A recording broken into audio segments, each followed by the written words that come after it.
Welcome to The Stone Wolves, a Galactic Football League novella. Written by Scott Sigler and J.C. Hutchins. Performed by Scott Sigler.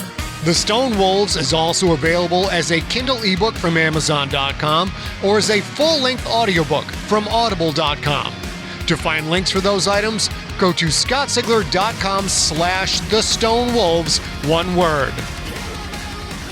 Hello, junkies! How are you doing today? Some news in GFL 7 front. The second draft writing is still going extremely strong. Extremely strong. I'm 110,000 words into it, roughly 88% finished with the whole thing, but with 8 new chapters still to add, who knows how long it will be. I had it projected for 125,000 words. It could wind up being 135,000, could wind up being 145,000 words. I don't know, but I have hopes of being done with the second draft in mid-December.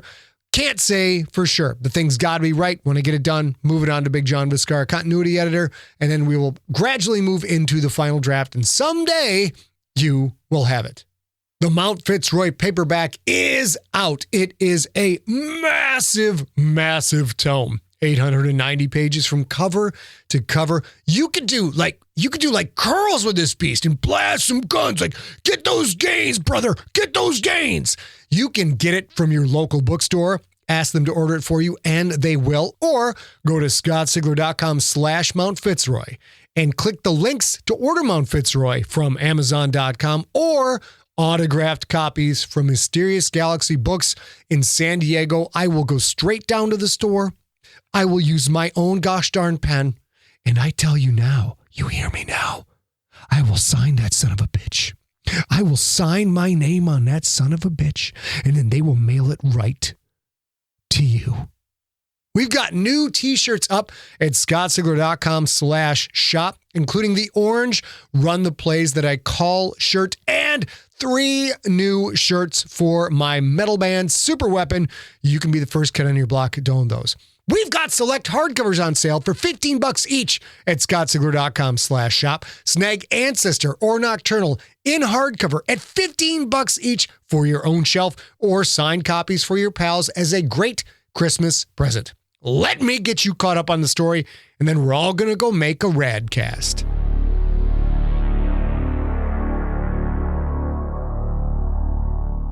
Previously on The Stone Wolves. Druj Thorne is building a key weapon for the Virmada, but the project's secrecy is in jeopardy from the Traveler, a double agent from the Zorastrian Guild who threatens to expose the Virmada's new superweapon. Thorne must find the Traveler and end this threat to the project.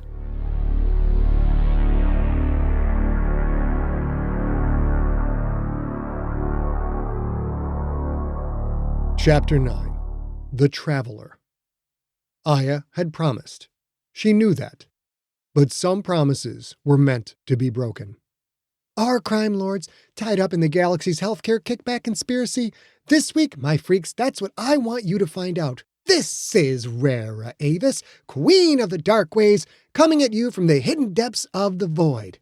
The last time I graced you with my royal presence, I wanted you to go forth and find info on corruption in the League of Planets system-wide medical complex. Should it really cost 1,000 creds for that oldie but goodie of medicine, a single pill of aspirin?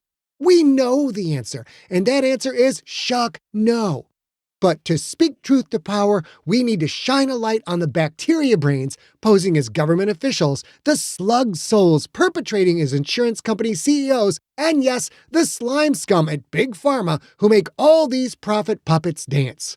I asked for info on the leeches, and you, my freaks, my dark darlings, you came through like the hopeful heroes that you are. You are also Apex. It makes the gray bits inside my skull ache with love. This broadcast will bring actionable proof of deep corruption. Will this solve the entire problem? No, because greed is a cancer that can't be cured. But together, we've connected enough dots that some sentients are going to prison. And speaking of prisons, Aya paused the recording. She couldn't ask about the borehole. Knowledge was power, but asking for that knowledge could possibly raise red flags at the prison and make it harder for the Oleron crew to get the job done. After her screw-up with the datacube tracker, she wasn't going to mess up again. And she wouldn't transmit an image of Fanaka. Aya wasn't supposed to radcast at all, but the least she could do was respect Skipper's request to treat Fanaka like a guest. For now, anyway. Suffering through 2 attacks in the past few days, Aya needed information on one subject more than any other. "Delete last sentence," she said. Her comms deck beeped an affirmative. "Record," Aya said. "Prison. Can you imagine the joy of seeing these scumbags behind bars? I'll share the info you've all gathered for me in a moment, but first, this week's question. Organized crime. It's a daily problem for us all, is it not? These lecherous lowlifes prey upon sentience everywhere. We all know who the major players are out there. Anna Villani, Spreka Palmateri, Greedock the Splithead, Sandstone Eater. But what about the up-and-comers? There are 2 in particular that my sources say might be tied to the healthcare corruption. Craig Aquan and the Ponsky sisters. If they're tied to healthcare corruption, your queen wants to know. Go forth, my dark darlings. Find out what you can about Aquan and the sisters. Bring your queen the delicious details if you can find them. But, as always, be careful. Your lives and safety matter to me. Now, let's talk about corruption in the construction industry. Your fellow freaks are hot on the trail of stories about the Chirel Corp's work for the Empire's colony program and some weird rumors about the Bessatrix Company building a giant ship on the dark side of a Solomon moon. You really won't believe this stuff. What are you doing about the Traveler? Druj hated the emissary. He hated the leaky species in general. A disgusting race. Blubber-like, black-striped, bright blue skin. Pointed fish face.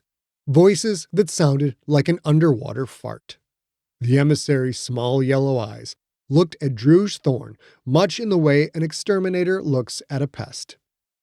Druj wished the sentient were physically there, in Druj's office, and not browbeating him via holotank from the safety of an orbiting ship. Druj wanted to punch the emissary right in the gills. "Steps are being taken," Druj said. "Steps," the leaky said. "We want details. The broker is concerned about your operational security, very much so." Punch it in the gills, then force-feed the vile thing its own symbiotes. Operational security is why I've been here in the middle of nowhere for 5 years, Druj said. Operational security is why I can't give you the details. As far as I know, your insistence on adding those 5 full-time guards over my strenuous objections is why we are in this predicament in the first place. The spiked fin that ran from the top of the emissary's head down its back rose for a moment, an undeniable sign of anger. "Unbelievable," the leaky said. "You're going to blame this debacle on someone else?" What a stupid question. Of course Druj was going to blame it on someone else. Adding the guards had been a huge mistake. Druj had known better, but he'd caved to pressure from this idiot and from the broker. They had wanted to help. They had wanted to give Druj and his staff more resources. That Druj had even considered such nonsense, that he'd let critical information leave his full control, was probably the reason the project was now at risk. The Traveler didn't get his intel from my operation, Druj said. I can assure you of that. Druj couldn't actually assure anyone of that, not even himself. While he had taken immense, painful steps to ensure operational security, the truth was he had no idea where the Traveler, the code name the guild used for Yitzhak Goldman, had gotten the info about what Druj's team was building here. MT-734 was a no-man's land, claimed by 3 separate governments. The only reason no one fought over it was because there was nothing here, nothing but a checkmark yes for rich tourists who could afford to see the nothing. 3 governments pursued zero development on the rock, but each of them kept an eye out, made sure the other governments weren't up to something. Druj's facility was inspected every few months. When inspectors came, he closed the retractable floor that hid the real work of this place. The retractable floor. He'd spent big money on that, taken risks to have it installed. Once it was in, though, he'd played it clean with everything else. There was nothing in this research facility that would raise an inspector's curiosity. On Laramie 3, Druj had learned his lesson about doing too much, about having too many weapons, too big a garrison. Back then, it hadn't made any difference. And he'd learned that the best way to keep a secret was to keep a secret, to not do anything that might draw attention. 20 years he'd put into this. 5 at this facility alone, in the middle of nowhere, never leaving these walls. So close to the end, he wondered if that sacrifice would be for nothing. "It's clearly not my fault," Druj said. "We're locked down tight here. You want the source of the leak? Tell the broker to look elsewhere. If it hadn't been for our associates in the League getting us some of the Traveler's transmissions, we wouldn't even know there was an issue in the first place. But I know that I'll solve the problem the leak caused. I'll meet with the Traveler myself." To most everyone, the League usually referred to the League of Planets. In Goldman's case, though, it meant the Galactic Football League. When Goldman had been seized by Commissioner Rob Frost 9 weeks ago, a Virmada agent in the commissioner's front office had managed to copy some of the messages Goldman had been sending. Messages hinting about a superweapon that could cause millions of deaths. The leaky paused as one of its symbiotes crawled along its dorsal fin to its head, plucked what could only be called a booger from the leaky's white eye. The symbiote ate the booger. Disgusting. "The broker has more faith in you than many others," the emissary said. Druj nodded. "That is why the broker is in charge, I imagine. The broker is smart." The leaky let out a woof of derision, a bellowing of air that made its gill flaps rattle. "I must report back," the emissary said. "What is the status of your trilomite research?" Even with a double encrypted direct beam signal, they talked in codes and references. Trilomite research was code for the Cruncher, which itself was code for something else. This subject put Druj on far firmer ground. In total, he had spent 2 decades on this project and couldn't help but let the pride show when he answered. "Let the broker know we should be able to deliver research results in 4 standard days." The leaky shivered. Its crawling symbiotes shivered right along with it. Druj didn't know why it shivered. The leaky were an odd race, to say the least. 4 days, the emissary said. "You are exactly on the schedule you gave us years ago. Impressive." "And since I am on schedule, I assume you will be ready for the handoff. I want the welcome committee ready just in case. And I want the broker to know that any delays will not be coming from my end." The emissary whuffed again, not from derision this time. This was something more akin to panic. "We will be in position," the leaky said. 1 hour from your signal. We will be there to take delivery." The sooner the emissary ship took control of the delivery, the sooner Druj could finally leave this awful place. It had been 5 years since he'd been anywhere else, since any of the staff had been anywhere else. Everyone was beyond ready to collect their final payday and get away from this place. "We are almost out of range," the emissary said. "Is there anything else you want the broker to know?" There was much Druj wanted the broker to know. Things like, even if we finish our work here, we could still be screwed if we don't get Goldman, or patch the holes in your network before the big secret gets out. Or, I've been on this rock for 5 goddamn years, so you better make sure my private island is ready when I'm done. But to keep that island, Druj had to know what the Traveler knew. "No," Druj said. "Nothing else." The leaky's image blinked out. As far as monthly reports went, this one had been better than most. Druj had no direct communication with the broker. He didn't even know who the broker was. He assumed the emissary didn't either. He gazed across his crappy little office and through its crystal pane down to the manufacturing laboratory that lay beyond. The scientists, engineers, and robotic resources were finally, in the closing stages of the project codenamed Cruncher. 20 standard years. 20. To build a device that would change history forever. 5 of those 20 years here, in this building, with no one leaving, including Druj. No vacations. No time off. No restaurants, just a small, well-stocked cafeteria. No theater, no concerts, no culture. Just movies and other programs that arrived every few months, or sports and newscasts that were weeks out of date at best. This place was like serving aboard a military vessel on a long deployment. No docking at a port, no liberty, no break, no reprieve. It was a harsh way to do business, but he'd learned the consequences of granting privileges, of letting sentience come and go, of adding staff that simply was not needed. He'd learned the hard way. The factory floor looked clean and perfunctory save for one flourish, a tall, wide window that took up much of the north wall. Druj wanted his workers to have a constant reminder that outside of this facility there was only a hostile, airless, rock-strewn landscape. Complain too much, screw up too much, crack under pressure, and you got a walk outside. The staff depended on him, not just for a big payday, but for food, shelter, for life itself.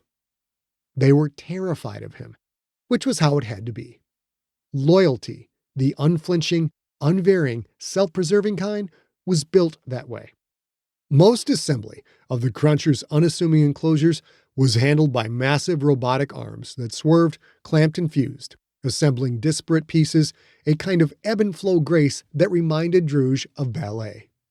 But the complex, volatile guts of these weapons, the stuff that would soon ruin whatever political stability this galaxy still had, were assembled by hand, slowly and methodically, by the skilled sentients out there on the factory lab floor. Those sentients did not fully understand the science that powered their creation. Druj, a lifelong soldier, certainly didn't understand either. The schematics his team worked from had been created by a species far more advanced than their own. While the lab workers hadn't been told what the device would do once finished, they were all highly intelligent. Some of them would have figured it out by now, some perhaps not. Not that it mattered, none of them would leave this place alive. The laboratory workers and robots appeared to be working thoughtfully and efficiently. Good. Druj permitted himself to smile at the progress. The smile could not last. Pain, unpredictable and yet omnipresent, arced across his shoulders, up his neck, into his right temple. A ball of fire seemed to blast behind his eye. Druj ached. He always ached. The pain that racked his body was never anything less than a ferocious throb, and far more often a relentless, thunderous taiko drumbeat. He once likened the sensation to sewing needles constantly pressing through his marrow, bones, muscles, and skin from the inside out. But even that description didn't do it justice. Often, the pain infuriated him. Today, it fueled him with a primal sense of focus and purpose. The first Cruncher was almost complete, but it wasn't just that. Fate had intervened. Revenge, long awaited, was finally in his grasp. Revenge against Fanaka Hopscotch Tolvaj. And against Killian Carbonaro, the killer. Revenge for Druj's missing right arm, and his missing left hand, and his femur, tibia, and fibula that had been so thoroughly shattered. Revenge for his broken vertebrae, T4 through T10 to be precise. Revenge for his smashed frontal, sphenoid, and temporal cranial bones, on his left side if one wanted to be specific. For all the parts that had been destroyed by Killian Carbonaro. The events on Laramie 3 had devastated Druj Thorne, torn away everything that had been important to him. 36 years ago. Had it really been that long? No longer. 37 years ago. After losing hopscotch to the killer, after escaping with what was left of his life, Druj had expected to die at the hands of the Virmada. He had failed, and the Virmada did not tolerate failure. But Druj's damaged body created a win-win opportunity for the Guild's splinter group and for himself. His full recovery would take years. He spent some of that time trying to track down the killer, trying to take revenge upon the killer's family. When that family wound up dead and the killer vanished, the Guild splinter group ordered Druj to manage a particular project. That project? The Cruncher. The thing the Abernetsia wanted above all others. Not all of the Virmada knew of the Abernetsia, but those who did understood the realities of power and of life. Decades earlier, the Creterakians had swept across the galaxy and taken control. The conquering bats would soon be swept aside themselves. Say hello to the new boss, the Abernetsia. Yes, Druj had expected to pay the ultimate price for failure, and to be honest, he would have been fine with that. After the killer's rampage, what was there to live for? The answer turned out to be redemption. Redemption came in the form of endless surgeries, cutting-edge mods, and a lifetime supply of pain-dulling drugs. The Virmada had Druj turned into something far more dangerous than he'd been before. Druj could have died, should have died, but his hate helped him endure the hundreds of operations and the endless physical agony. Most of his motor skills were now controlled by a League of Planets manufactured microprocessor installed at the base of his skull. His severed arm and hand were replaced with combat-grade titanium cybernetics. His crushed vertebrae had been scraped out. What was left of his spinal column was fused with Prawat minids that had been denatured, stripped of sentience, to create a hybrid biomech system. The system worked well, most of the time. It was the fourth or fifth surgery, he couldn't remember which, when the docs decided to remove his legs. One had been smashed to a pulp by the killer, so that was well and fine. The other one had been perfectly good.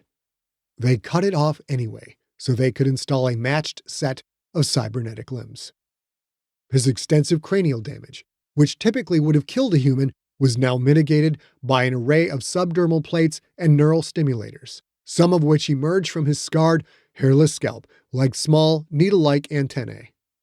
This technology helped relay information across his wrecked brain. It also prevented the skull fragments that had penetrated his brain tissue from doing any further damage. He no longer had to ingest drugs.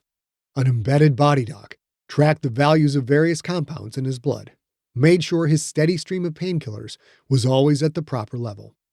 Just plug a hose into the body doc port, top off the levels every 2 weeks, and he was all set. These enhancements were done as elegantly as possible, which hadn't been elegant at all. The physical and neurological damage had been too great, and the mandate from his benefactors, utility over beauty, hadn't done him any favors either. Once upon a time, Druj Thorne had been lithe and handsome. Now he looked like a lurching ghoul. He sometimes wondered how his daughter Savimli would have reacted if she saw him like this. Druj pretended she would have recognized and loved him, despite all that had changed. He knew better. She would have screamed until she went hoarse, and then she would have screamed some more. She would have scratched at her eyes, trying to unsee him. She would have balled her fists and smashed them against her temples, trying to unremember him. She would have said, "No, no, no," over and over and over again, until the word lost its meaning, and that would have been fine because even the most primal and important things lose meaning when terrible creatures such as Druj roam the universe. He missed her. He often daydreamed about what kind of woman she might have become. He would never know because of the killer. That fool. That fool and his cronies in the Krasatu. They'd wanted to defeat the Creterakians. The Abernetsia would do just that. Liberty was coming back to the Milky Way. Perhaps not as much as there had been before the bats had come, true, but things would be better. Druj often wondered what the Abernethyia looked like. Ugly, probably, like all non-humans. And whatever the Abernethyia were, could they be uglier than the bats? Impossible. Roughly a decade ago, a power struggle erupted inside the guild. The winner was known only as the Broker. The Broker controlled the Abernethian purse strings. As with all things in life, the sentient with the most money calls the tunes. The smart operators, like Druj, danced to those tunes. Thanks to the Broker, the Virmada now controlled most of the Zoroastrian Guild. Gone were the silly missions attacking hardened Creterakian military defenses. What good had any of that done anyway? The bats simply didn't care about death the same way other races did. The Virmada had, instead, gone after soft targets: buildings, shopping centers, hospitals, schools. Places that were easy to hit and offered a high body count. The loss of civilian life was regrettable but necessary. Those attacks helped destabilize the Empire. When the Abernethyia came, the weaker the bats were, the fewer lives that would be lost overall. Destabilization. It couldn't get more destabilizing than the Cruncher. Druj didn't know if the weapon would actually work. No one did, really. He had his doubts. It didn't matter if it worked. Not to him. He was fulfilling his mission. If he followed the instructions provided by the Abernethyia, if he got the Cruncher completed on time, then he was in the clear. Even the Broker wouldn't blame him if the tech didn't do what it was supposed to do. But if the Cruncher did work, Druj hoped the Abernethians would use it on Creterac itself. Maybe they would exterminate the bats altogether. Wipe them out forever. One could only hope. The few members of the Virmada who actually knew about the Abernethyia weren't stupid. They knew the Abernethyia had their own plans for this region of the universe, and that the aliens weren't coming to bring the races together and sing Kumbaya. War was coming. No matter what, there would be horror. But in the end, the galaxy would also be free of Creterakian tyranny. Even when freedom comes at a terrible cost, it's still better than living in slavery. Druj believed that. The Cruncher probably wouldn't work, but if it did... He watched the efforts going on down on the lab factory floor. The camouflage had been his idea, a stroke of genius, if he did say so himself. The weapon gave off a very specific, very slight radiation that his team had yet to contain, but someone would have to know exactly what they were looking for to detect it. As for standard safety regulations, though, the amount of emission was well within the accepted rad tolerances of all governments. Hiding in plain sight was the best way to hide. How fascinating that the Abernethians were already working on their conquest deep inside their targeted territory. Here, in this secret facility, on a dead planet in the Hurrah Tribal Accord.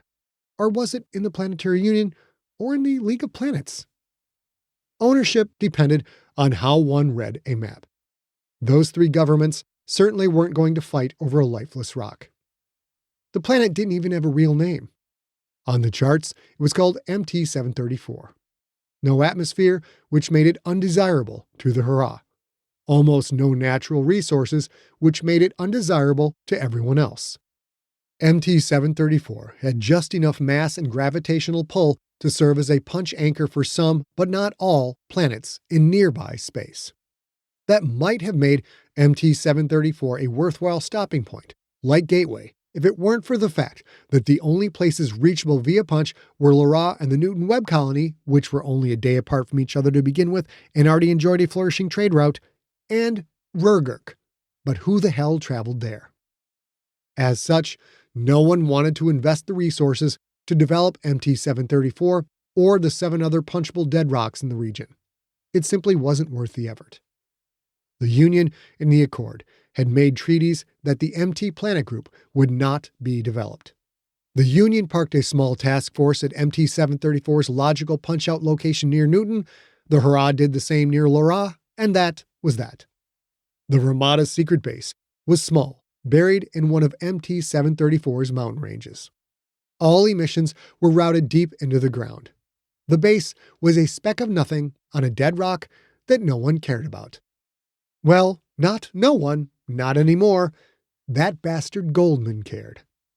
The first priority was to get to Goldman before he talked to the bats. Druj was too close to success for anything to go wrong now. The second priority, if possible, was to find out exactly how much Goldman knew. Did he know all about the Cruncher, or did he just know bits and pieces? Perhaps he'd picked up on rumors of some unnamed weapon. Yitzhak Goldman, a.k.a. Redwire, a.k.a. the Traveler. Druj had finally caught up with him. How fitting that Redwire's Kruzatu mates would also, finally, get their just desserts. 3 for the price of 1, a bargain satisfying beyond measure. He'd almost had Goldman. It was risky targeting a GFL player, but the costs were too high to not take that risk. If only Goldman hadn't been arrested. Another week, perhaps 2 at the most, and Druj's quiet and expensive contract on Goldman would have resulted in the man's death. Getting arrested had, ironically, saved Goldman's life. A bolt of pain drove through Druj's eye, made him wince so badly that a secondary bolt seared across one of his skull plates. He calmed himself. He felt a coolness inside, his body doc dumping pain meds into his bloodstream. Such was life.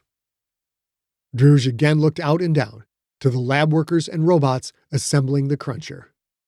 He eagerly anticipated the news of Killian Carbonaro's death. It wouldn't be much longer now. Revenge. Yes, revenge, finally. A buzz from the office speakerphone. Director Thorne, we've updated the simulation with the latest modifications to the device. The predicted success rate is up to 95%. Would you like to see the sim? Director. An accurate title, but was it right anymore? When this project completed, Druj would move into a new phase of life. Perhaps that required a new title.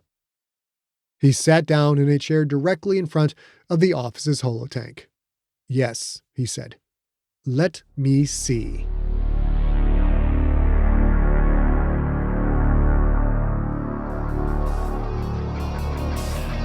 You have been listening to The Stone Wolves, a GFL novella, written by Scott Sigler and J.C. Hutchins, performed by Scott Sigler.